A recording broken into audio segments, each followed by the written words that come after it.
I got a job with the Warner Lambert Company in New Jersey. And I would go into New York frequently for meetings. And of course, it was hard to walk the city block without seeing somebody who was obviously homeless. And, lying on a subway grate, reaching into a trash can for that last bit of sandwich to eat. And but I didn't talk to them. I just averted my eyes and went by. But this day, for some reason, I was about to pass a woman up in front of Grand Central Station who I'd seen before. She was probably in her late 70s. She was frail, had a cap over her head, and she had her belongings in two shopping bags on either side of her. And she always looked down like she was so depressed. And of course, I knew what depression was. We'd been depressed myself. And I don't know, just on impulse that particular day, I ran across the street and I got her a sandwich, a ham and cheese sandwich and an orange juice. And when I came back, she said, "Thank you. God bless you. I haven't eaten since yesterday." And she reached up her hand to mine, and I held her hand in mine. And at that point, I thought, wow, I've crossed an invisible line. And I did, but I was really being true to myself. Society might say, don't go near those people and so on. But I was following my heart. And through that, I found my purpose. Millie was a catalyst. And from there, I told my two sons about Millie, Brad and Doug.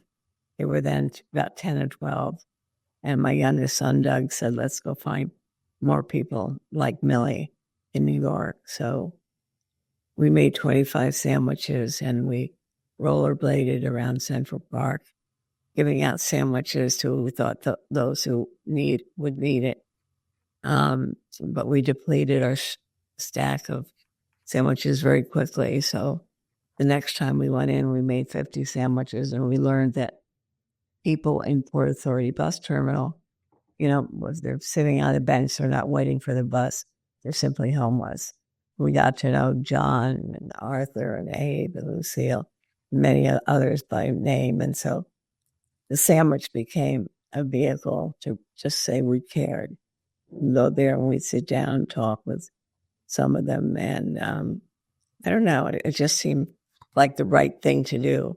Other people might say it's crazy to do that, and with your two sons, but it was something that I was doing it from my heart, so it felt real.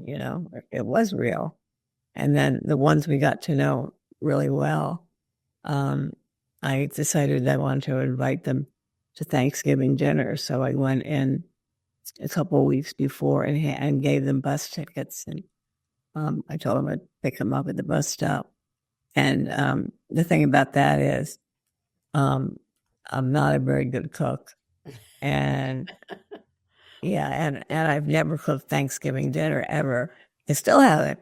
I would go over, now I go over to my son and daughter's house, daughter-in-law. But this was one of the most joyous Thanksgiving because you were just yourself. I mean, when you're sitting around the table with people who live in Port Authority, there's no time for airs or, you have to be real. And, that was a wonderful experience. And we did that for 2 Thanksgivings and one summer they came to my house for a picnic. And